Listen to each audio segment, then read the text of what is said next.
Some say that the age of chivalry is gone, that knighthood no longer flowers.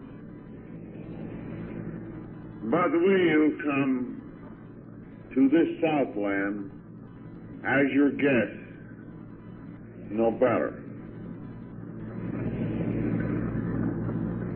We shan't say any pat things about Southern hospitality, for we have no words to describe it. And when you combine Southern hospitality with AA hospitality in these marvelous confines where we are, the result is an occasion which shall always be stored away as an imperishable memory. Such have been these happy hours to all of us, especially to us outlanders, and is always the case. We are bound to fetch away more than we have brought.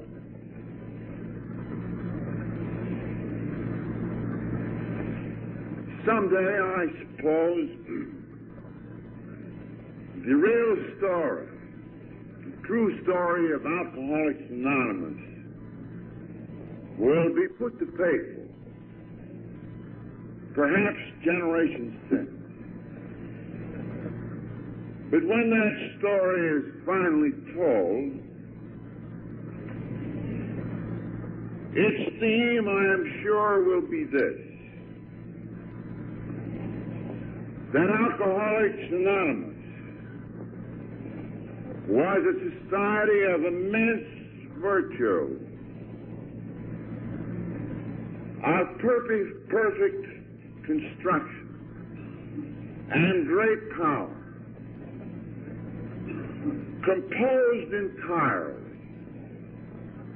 of extremely weak and fallible individuals. That, to my mind, is the true story of Alcoholics Anonymous. For as we know, our fallibility is persistent long beyond the day of sobriety. And as time goes on, we marvel on this cathedral of the Spirit which only God could have wrought. It used to scare me a lot when I heard speakers arise in AA meetings to say that the book Alcoholics Anonymous was an inspired doctrine. To hear clergymen come in and say this is of God. Because when I heard such words, I thought of the fallibility, the immense weakness of those of us who engaged in the composition of that book. With great intimacy, I knew all those who wrote the story. And with still more intimacy, I knew myself, my immense weakness. So, like AA itself, the book turned out to be a very wonderful document, composed by an infinitely weak, though well-meaning, crowd of extra. Last night, we reveled a little bit in some of these yarns on the past, And we jumped over the book episode because I wanted to reserve its lesson for you here tonight. Because it illustrates what great virtue there is in this society arising out of that great heap of faith. And also because the composition of the book illustrates the purpose of service, which it is now my main motive to make clear to everyone. To make clear to everyone the idea that AA must function. That it's not just a matter of face-to-face talk with that drunk. Other things have to be done to bring that about, to enable this message to be carried. I hear people say of the General Service Conference and that body of delegates which will have to be elected and sent up to New York every year. Oh, this is too hard. It's too much trouble. Let's keep AA simple.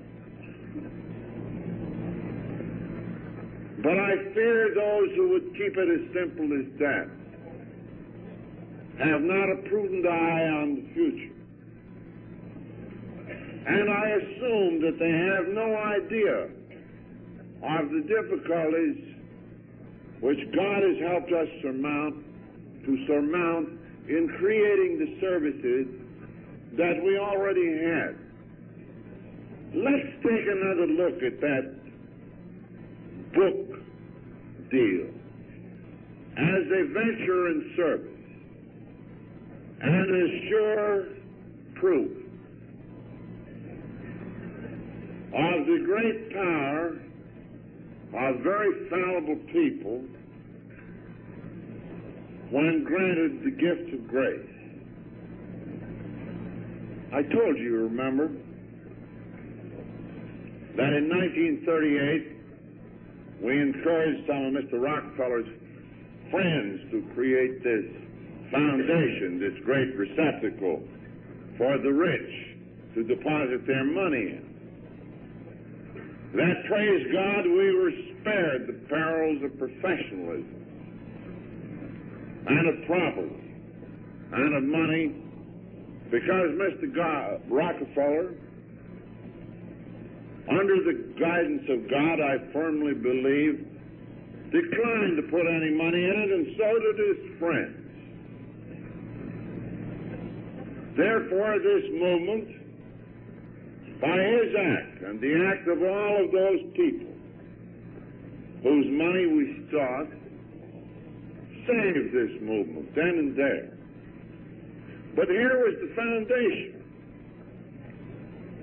empty of money, but still holding meetings.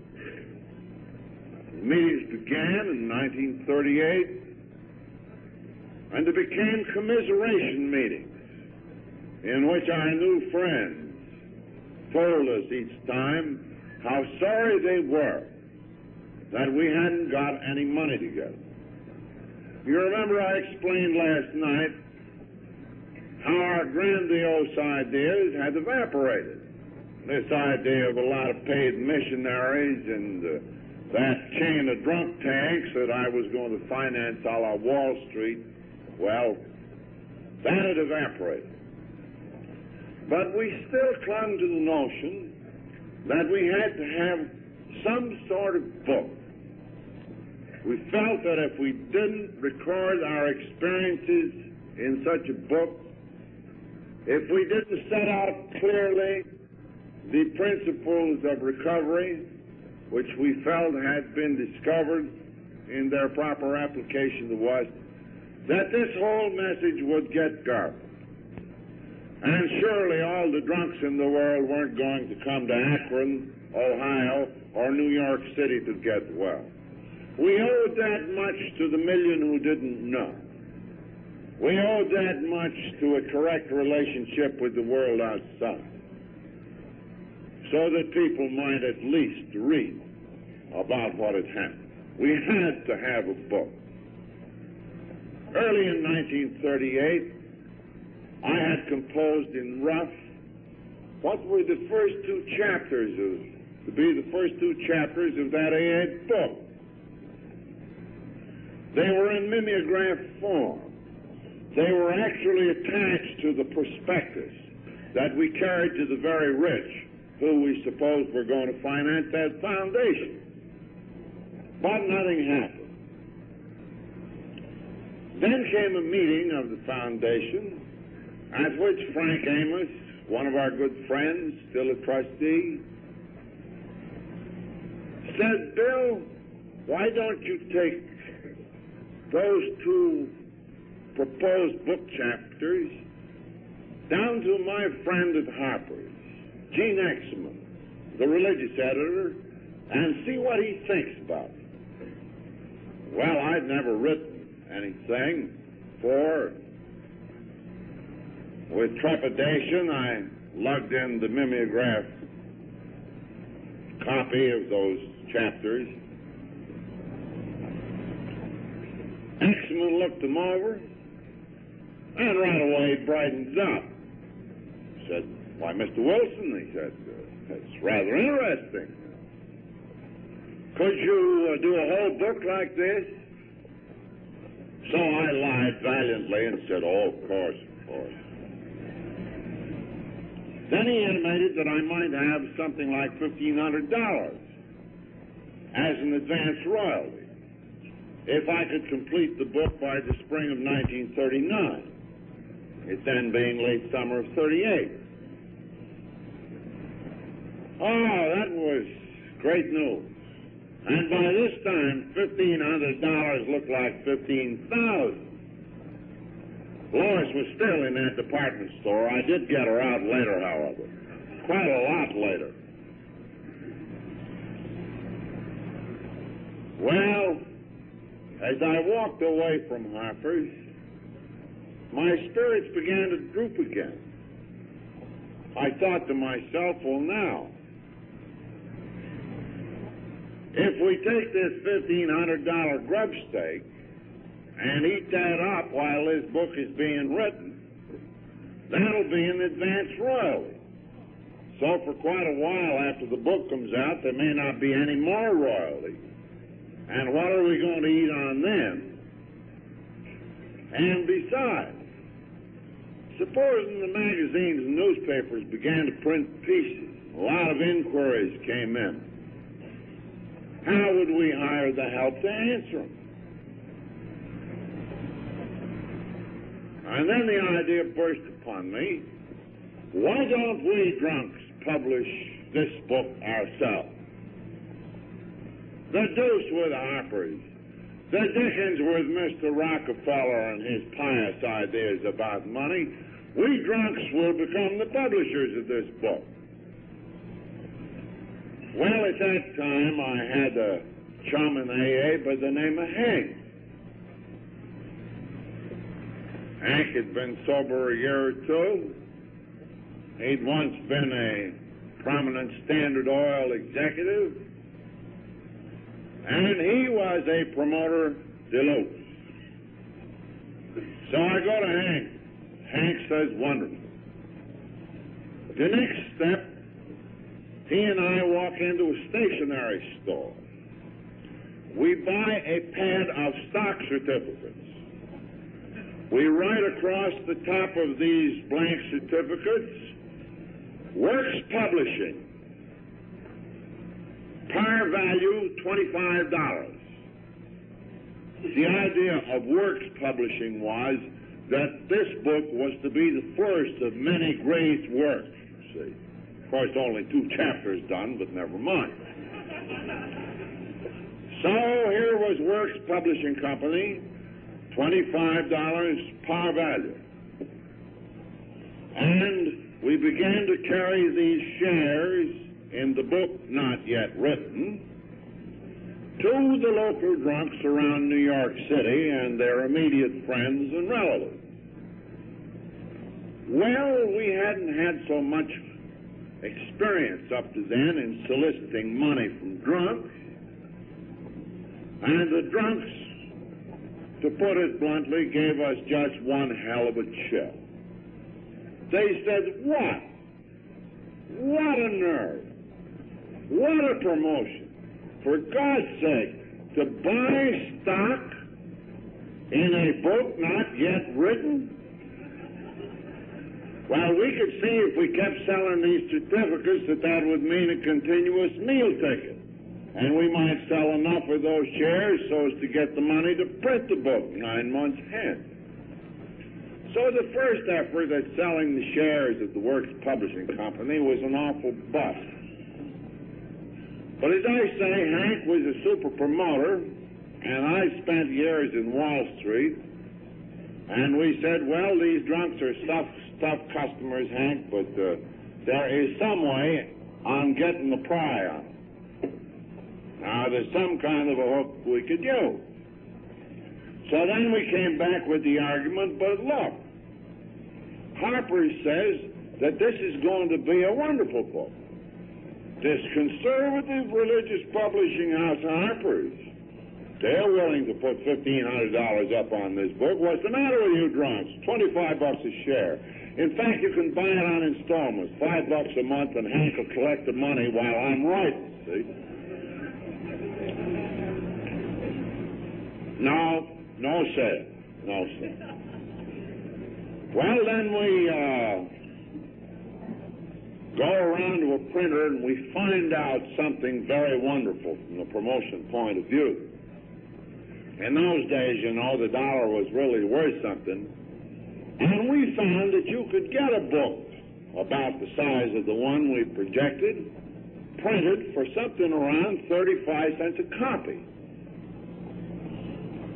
So then we looked up in the New York Times Book Review, and we priced textbooks in there. And we found that the cheapest textbook you could get, this was to be no novel, of course, the cheapest one was $3. The most expensive one listed there was some around $5. We said, now we got it. There's millions of this. Oh, very spiritual we were, I assure you. We print the damn book for 35 cents and we sell them for $3.50. That'll get the drunks. We can show them how we'll move carloads of these books. Print them for 35 cents. Direct mail, sure cure for drunks, $3.50. Can't miss drunks. Well, we go back with the Works Publishing shares again to the clientele. No sale. Meanwhile, Hank and I were getting in very bad odor. See, up to this time, I'd been talking about that hot flash of mine all the time, and folks had got me into kind of an ivory tower, and here I was around peddling stock certificates to eat on, in a book not yet written. So we said, well, there's some way to fetch these stingy bums. So we went up to the Reader's Digest. Hank and I did. We go to the managing editor, Kenneth Payne. We say to Mr. Payne, well, here is the work that's going on. About 40 drunks sober. Not a great number, but Mr. Payne, a very significant number. This is one of the most fatal maladies that has ever afflicted mankind. Here is time elapsed on 40 cases. Besides, Mr. Payne, we have excellent approval in high court. And we told him in a discreet way, confidentially, about our close friendship with John D. Rockefeller. And how I talked with Harry Emerson Fosdick, and he thought this was good. Mr. Payne, the managing editor, took fire. Why, he said, Mr. Wilson, he said, this is just exactly the kind of thing the Reader's Digest would like. we'd love to do a piece about your promising young society. One alcoholic talking to another. Oh, very dramatic. Yes, we'll put a feature writer on. Well, we said, please, Mr. Payne, not right now. This society is now preparing a book which will appear sometime next spring, along 39, and we'd like to wait until the book is done, because a piece in the digest would bring in thousands of inquiries, and we need to have our method set down on paper. So at this juncture, Mr. Payne going along with that, I said, and Mr. Payne, in case your feature writer does a piece about this book, or about this movement of ours, say in 1939, of course you'd mention our new book, wouldn't you? Oh, yes, he said. When do you expect to have it done? Well, along around April, May 1939. Said, fine, it's a deal. So then we go back to the drums, and we say, now look,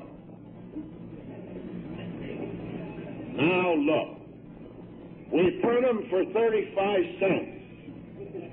We sell them direct mail, sure cure for drunks, $3.50.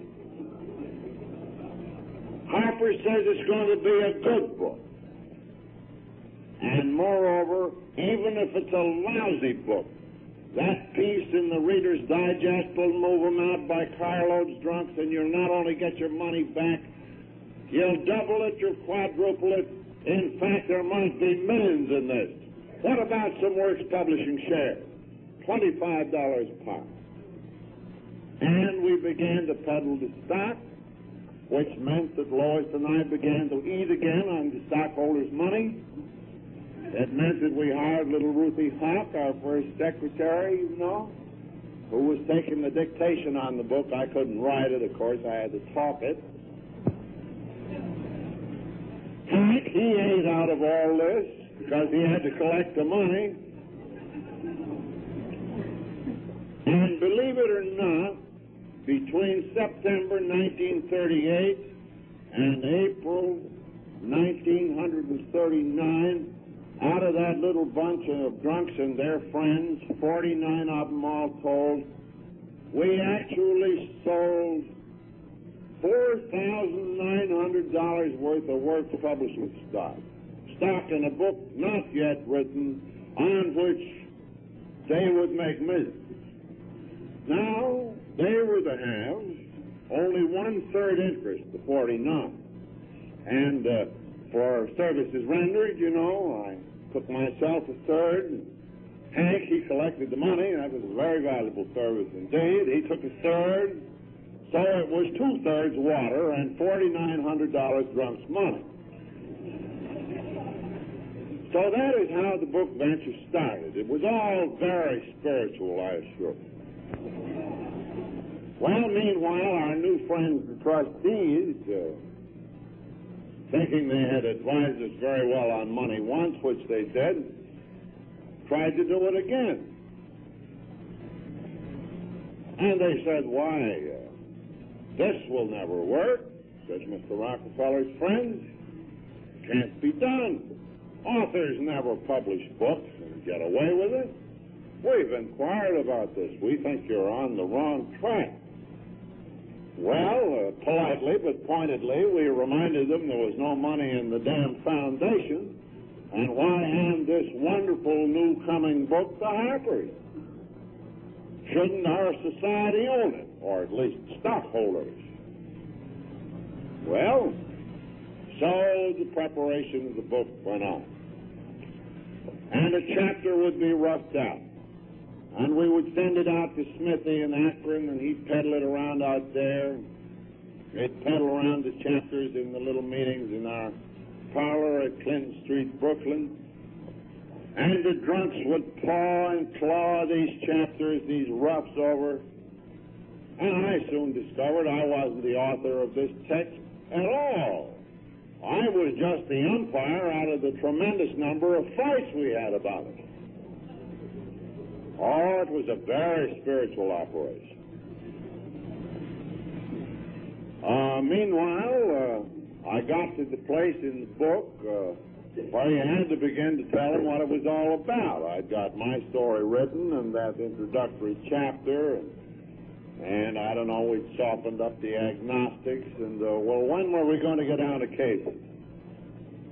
So one night, under very spiritual auspices, suffering from an awful case of self-pity, the stockholders weren't coming through at the moment, lying abed in pain from one of my psychosomatic imaginary ulcer attacks, I commenced to write what are called 12 Steps of Alcoholics Anonymous. And the only reason for making a number of steps was this. We'd got a little cynical about drunks then. We realized that they were rationalizers. And we said this word-of-mouth program is too brief, and the truth is thrown at them in big chunks. You better hand them teeth, see, and then put them on a track so that they can't possibly run off it if they keep going.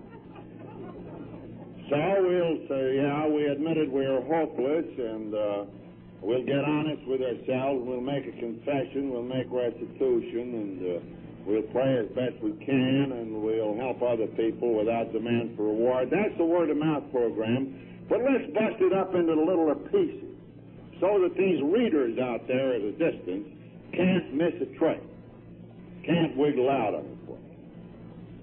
So in about a half an hour, grousing a good deal about the stockholders as I wrote, all was very inspired, I tell you.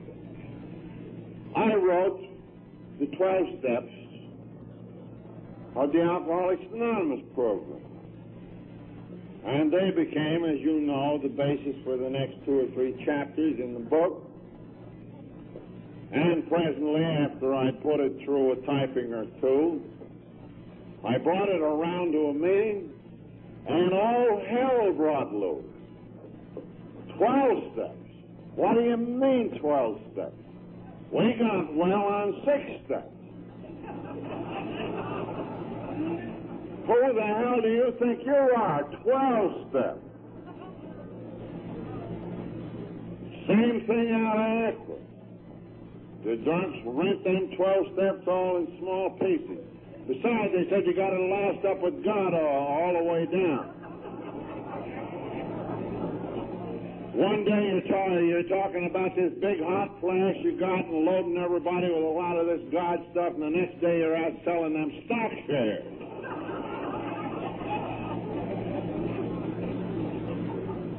Now you got 12 steps instead of 6. Let's keep it simple, they said. Well, that took a bit of persuasion. And we finally hit on one little compromise about those 12 steps. I had loaded it up with God pretty heavy.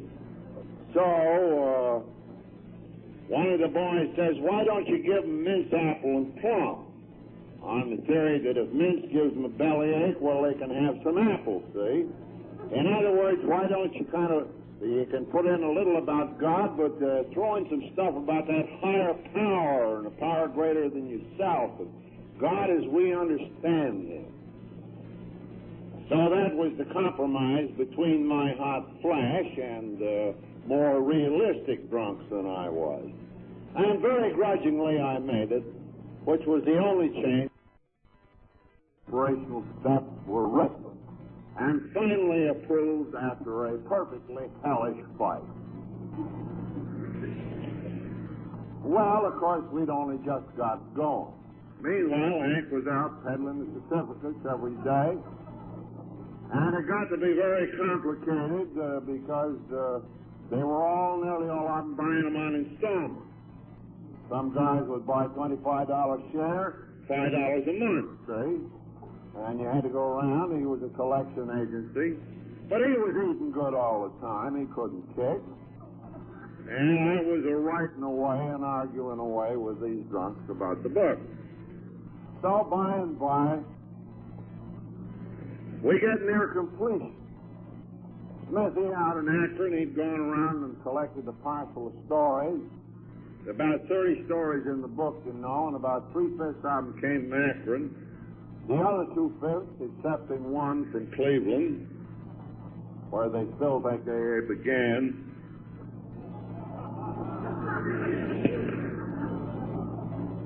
One, 2/5 of them came from New York. So the stories got in, and then, of course, we went through another hell of a time. Because authors who are not hardened writers are very sensitive about editing and cutting and deleting and trimming and having suggestions made to them. Well, when you have 30 drunken authors and they write the tremendous stories of their own lives, and some other drunk starts to cut and mark them up, you can just imagine how spiritual the atmosphere was when we were corrected.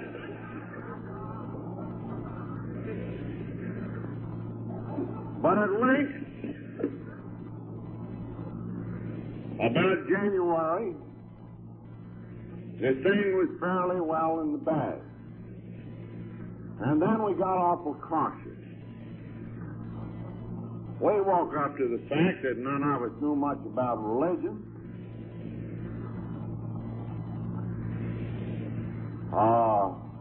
We didn't know, at that time, we didn't have any psychiatric victims around like Ruth to refer to.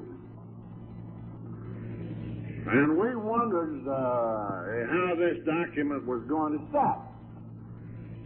Besides, some of the principles, you know, the bigger chunks of truth, had been abstracted from the Oxford group through my friend Ebby, who came to me. We'd learned from those good people both what and what not to do. And meanwhile, the Pope he'd written off the Oxford group, and while we were now very much different, we had a big scare. And we said, my God, all these Kylies and Harps to come, if the Pope writes them off, we're going to be in an awful fix. This book has got to satisfy the Irish. Moreover, and even worse, it has got to satisfy the psychiatrist. And most of all, it has to satisfy that drunk out of today. So how are we going to keep out of denominational trouble, and if we tread on anybody's corn? Boys, we better peddle some more of them work publishing stairs, and we better make a pre-publication copy of the book, which with a good deal of labor was done. About 400 copies. They're the real museum pieces. So we hand them out to doctors, psychiatrists, housewives, fishwives, and with great trepidation, we laid hold of the only Irishman we had, who had just come out of Greystone Asylum, and we sent him over to the Catholic Committee on Publications in New York to see what the committee thought about it. Well, of course, we all had a bad case of the jitters. By some strange coincidence, we didn't just have any Catholic members, only one in Akron, and we just got one in New York. This guy Morgan, who becomes quite the hero of this tale. So our friend Morgan Ryan, he knows somebody on the committee, you know how them Irishmen are, and he sneaks it over into the committee, and the committee takes a look at it. And after a while, Morgan comes in and he said, gee, he said, it got by.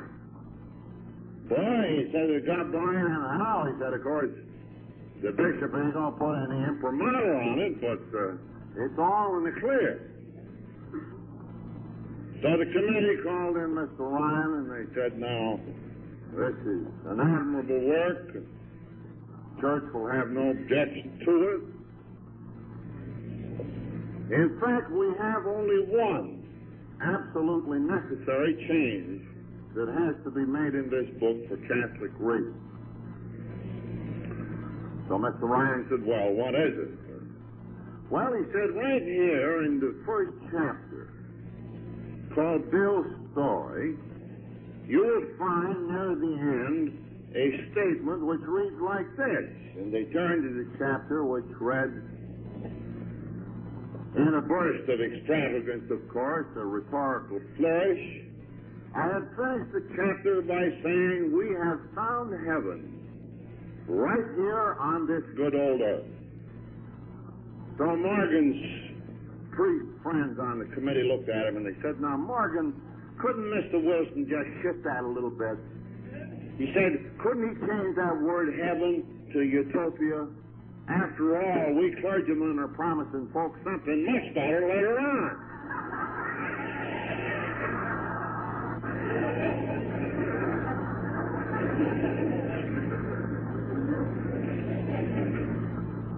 Moreover, we don't require it, and the chapter on meditation and prayer is perfect from the Catholic viewpoint, but maybe here a few little improvements that would interest. Well, the improvements were good, and we slapped them right in. So now the great day has arrived. But the money, the stockholders' money, the trickle had got right down to just a drop at a time. There was very little in the bank. So we thought we'd better go over to the printer and see what could be done. We were ready to go to press. Well, through an introduction, we got to one of the very big commercial printers, Cornwall Press. President turned out to be an awful nice gent, as you will see. And he said to us, well, he said, sure, of course, we'll print the book, but here's what it'll cost, about 35 cents a copy, provided you get quite a few printed. Be somewhat higher on less. Says, about how many of these books do you folks want printed? Well, of course, we said we only got 100 members in Alcoholics Anonymous. In fact, we thought we'd call this book 100 Men, but we had one alcoholic woman and she squawked, and so we called it Alcoholics Anonymous. Well, he said, how many do you want? Oh, well, we said the market's going to be very big. Reader's Digest is going to print this piece. They got 12 million circulation. These books will go right out in cargo. And then we said, of course, we have this nice connection with Mr. Rockefeller. Well, he said, what about the money? He said, how much you got to put on the line? Oh, well, we said, currently we don't, the bank account's just a little bit low, but we could put a few $100 down, and of course you can easily see this thing's going to move out. And besides, our friendship with Mr. Rockefeller, you know, if we really got put to it. So he printed up 5,000 copies of the book Alcoholics Anonymous. Then Hank and I went up to the Reader's Digest to see the managing editor, Mr. Payne. We walked into Mr. Payne's office, all bright and glowing. I said, well, Mr. Payne, the job is done. We're all ready to shoot. Mr. Payne gave us a rather blank stare, and he said, gentlemen, shoot what? Oh, what a sinking thing. Shoot what? Oh, he said, yes. He said, I remember you fellas. You were in here last fall, weren't you? Said, you're those, you're members of that Society of Alcoholics helping each other. Oh, dear me. He said, I'm really so sorry about this. He said, shortly after you went away, I made the proposal in an editorial meeting, and all the other editors disagreed with me. Gee, he said, I thought this was a good idea. But he said, none of them liked it at all. They said, there isn't any public interest in drunks at all. It's a taboo subject.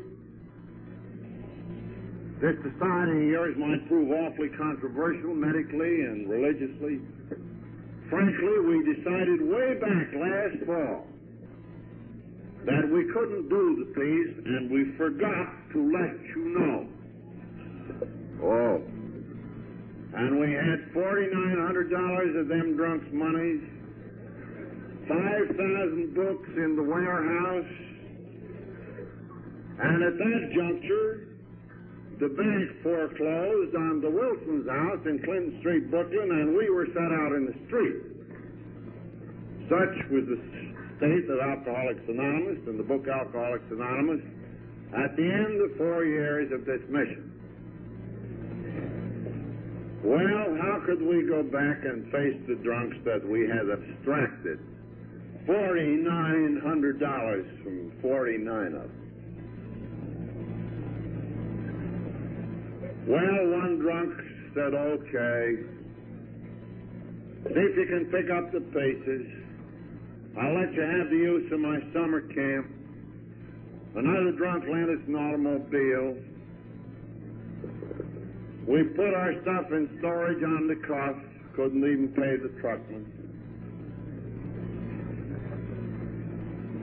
People began to pass the hat. $50 a month came in for groceries. When it got too so cold in the summer camp, Lois and I began to live in one AA's house and then the next. And so we lived for several years. Well, meanwhile, the printer, he got a little restless and began to ask us about that Rockefeller connection. What about a little money? Meanwhile, we hadn't heard anything from Mr. Rockefeller, you remember, since 1937. And at that time, he wasn't favorable on the money. Well, of course, our friends, the trustees, kind of politely said, well, we told you so. Well, we got frantic then. The sheriff actually moved in on that little office over in Newark where a good deal of this work was done. Of course, we were out of our house. Hank was soon put out of his place. And the printer, he began to say, well, maybe I'll have to take this book over. Well, we know we just had to get some publicity to move some of those damn books. Meanwhile, here were 49 griping drunks, and the word had spread to Akron that this was a New York racket which had gone sour, and that was communicated to Cleveland, where the legend has been carried ever since.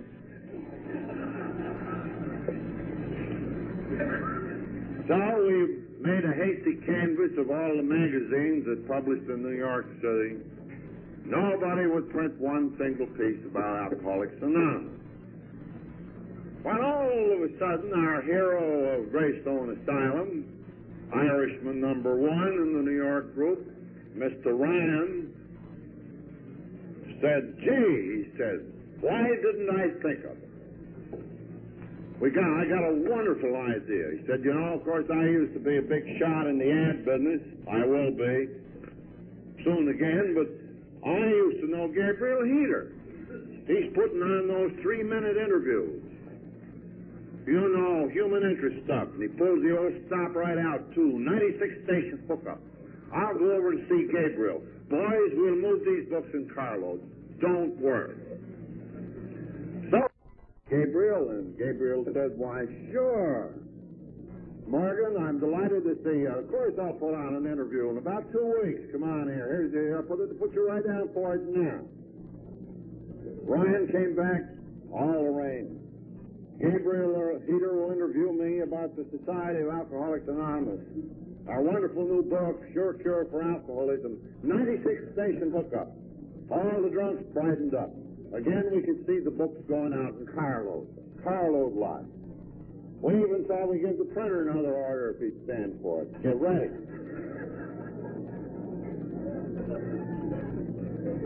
So, all of a sudden, we had a terrible chill. We said to ourselves, this guy Ryan has only been out of Greystone Asylum 3 months now. Made up, and we'll time it with the broadcast. So that just before Heater's broadcast hit, 2 weeks hence, a postal card shower will hit every doctor east of the Mississippi. 20,000 of them.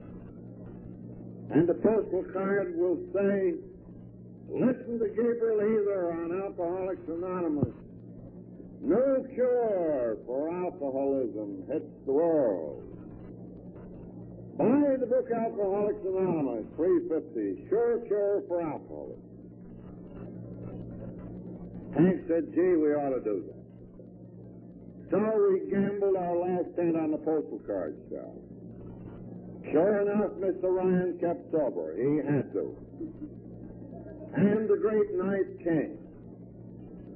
You see, at that time, there wasn't a very big market in AA for the books because we had only 100 members. And 49 members who had bought stock all had free books. And the 30 members who had put in the stories, they also had free books, so that made 79 books that were free and 100 members. But again, we could see them going out in carload lots. Gabriel Heater, 96 station hookup. The drunks had got all their ears glued to the receivers. Akron, Cleveland, New York. Will Ryan show up? Willie naked? Yes, sir. And then we hear Heater come on. And boy, Heater pulled the old stop right out.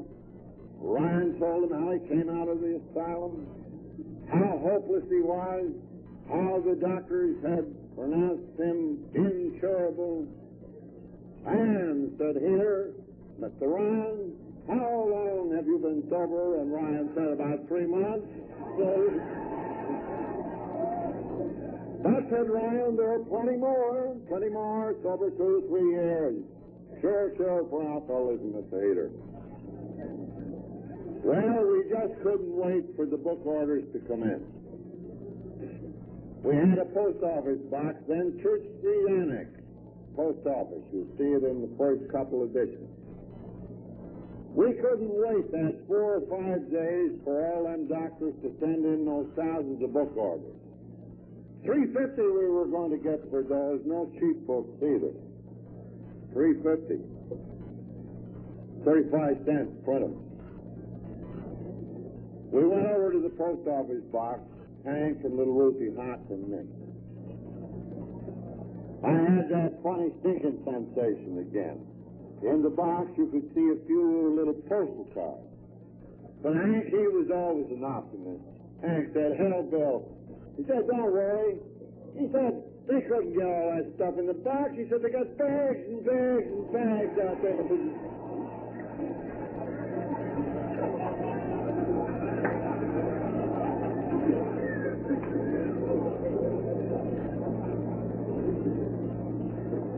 So, we went to the window. Hank said brightly, well, how about the mail in box 658? Kurt bought us 12 postal cards. Hank said, well, where's the rest? Have you got some more bags of these out here? No. I remember how we took those 12 postal cards and spread them out on the glass top desk in that downtown post office. And 10 of them were from doctors so drunk they couldn't write at all, and we had exactly 2 book orders for the book Alcoholics Anonymous. And then, boy, we were broke for fair. And everybody said, I told you so. Well, we kept something to some. Finally, we got Liberty Magazine, Promise of Peace. And who do you suppose promised it? A very well-known character in American life who has good reason to be interested in AA, although he's not a drunk himself. No less guy than Fulton Osler, the notary's author, and today of the Reader's Digest, then the managing editor of Liberty. And he put Morris Markey, a freelancer, on it, but it was only about June 1939 then, and they couldn't publish until the next September, this story. Well, of course, with this definite promise from the readers, from Liberty Magazine, we couldn't miss. The books would be going out in carload lots, of course, in September, but this was only June. Meanwhile, the sheriff had moved in our office. We'd snuck out of that building and into another one, into a little cubicle over there in Newark.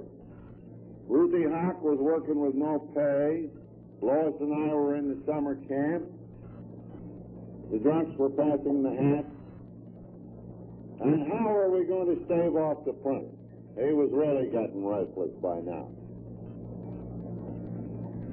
So I went over to a friend of mine, an old-time AA in New York, named Bert Taylor. Bert had inherited a very fashionable tailoring shop on Fifth Avenue. But there was nothing left to it but the front. He'd drunk up all the rest. Of course, Bert had a few very fashionable customers, in fact, some of the Rockefellers. So Bert was our shining capitalist at the moment. I went to Bert, who had purchased some stock in the book Alcoholics Anonymous. I think he was a big stockholder. He had 4 shares. I said to Bert, look, Bert, Liberty is going to publish in September. The books will then move out in carload lots. But, Bert, we got to have $1,000 to tide us over. Could you dig that up somehow? And Bert said to me, are you sure that Liberty is going to publish in September? You know how the digest deal came out. Oh, yes, we can't miss, Bert. Well, Bert was an optimist. He said, you know, I got a lot of rich customers. I'll call one up. So I got on the telephone and called up a man in Baltimore, certain Mr. Cochran. Mr. Cochran was interested in testing. Oh, I said, Bert, but be careful. I mean, we don't want to get mixed up with this dry business. Listen, said Bert, do you want that $1,000 or don't you? So Bert said to his friend, Mr. Cochran, of course, Mr. Cochran, you probably heard me tell about that new society I'm a member in, Alcoholics Anonymous. I know how interested you are in alcoholism. Mr. Cochran, it just occurred to us that maybe you'd be interested in this book of ours called Alcoholics Anonymous. Sure for alcoholism, Mr. Cochran. And we think that you might be interested in placing a copy of this book, Alcoholics Anonymous, in a number of public libraries. We have published a limited edition of this, Mr. Cochran. We have only 5,000 copies on hand, but we would be willing to let you have a couple thousand copies, say cheap, around $2, although the actual price $3.50, for this good and charitable purpose. So you put them out in the library. Mr. Cochran, no, he didn't think he'd care for that. So Bert said, well, Mr. Cochran, our society has a publishing company known as Works Publishing Company, publisher of this book. And he said our capital at the present time is mostly in the form of these books. And we have a piece coming out in fall in Liberty Magazine, which, of course, will move these 5,000 books and many more. And, frankly, we need about $1,000 to tide us over. Would you lend the Works Publishing Company $5,000? Well, said Mr. Cochran, a very practical man, he said, what does the balance sheet of Works Publishing Company look like? So Bert told him, and he said, no, I don't think I'd care for any of that. So then Bert said, look, Mr. Cochran, you know that I have a large and prosperous business here. And Mr. Cochran, of course, was impressed by the front room and knew nothing of Bert's banking situation. Said, well, of course. Well, said Bert, Mr. Cochran, will you lend me the money, the $1,000, and I, in turn, will lend it to Works Publishing? Why, of course, said Mr. Cochran, send me your note. So Bert shipped Mr. Cochran a note and an already bankrupt business and got $1,000, which saved the book Alcoholics Anonymous. Oh, it was all very spiritual people in those days. Very spiritual. Then comes the Liberty fee. 800 inquiries come in. Some books move out. The 100 of us start to mushroom. By the spring of 1940, we had jumped to 800 members. We sold enough books to just keep the printer happy. the stockholders were terribly restive. They were supposed to get the money back and keep the stock too, you know. Then in 1940s, I told you last night, Mr. Rockefeller gave a dinner to all these banker boys. And we thought our money troubles were all over. But no, they weren't. But Mr. Rockefeller at that time gave of himself. And he had it put on the AP and UP wires that he had given this dinner. And the Daily Mirror in New York said John D. Jr. dined saucepot. At any rate, word went out to the world that AA was on the level. And a lot of people began to sneak into the bookstores to get hold of this book that John D. inferentially recommended. So we moved quite a few books. And then in 1941, the deluge. Jack Alexander printed his piece about Alcoholics Anonymous. Thousands of frantic inquiries came down on us. The AA book began to move. It paid off the stockholders. It bought in their stock.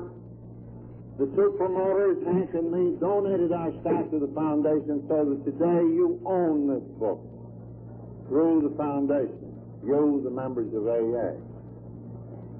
And Doc Smith was given a royalty of 35 cents on a book, and I was given a royalty of 35 cents on the book, and the foundation made $1, and you groups who sell the book, you made $1. And that's how the book deal wound up. And today my only income is still the royalty on the book Alcoholics Anonymous. But folks, I got a raise now. Every time that one of you drunks buy that book, I've got you for 52.5 cents. Can you stand it?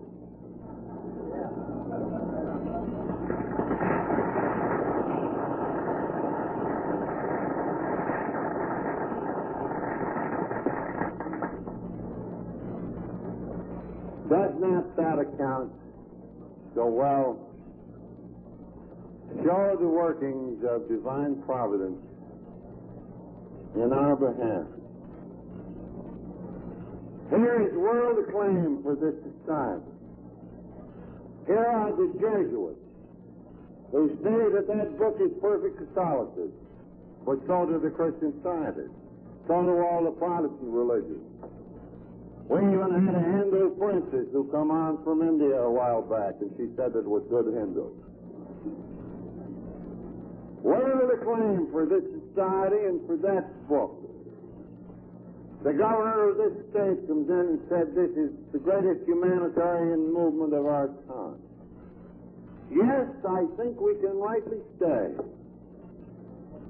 that Alcoholics Anonymous is a great and perfect gift. A society of immense perfection, still composed of very fallible people who have been able to do the impossible under the grace of God. So at this hour of parting, which is not goodbye but au revoir, let us calmly regard our future. Let our gaze be fixed on the highway leading to the east, toward the sunrise. And may we soon meet you there.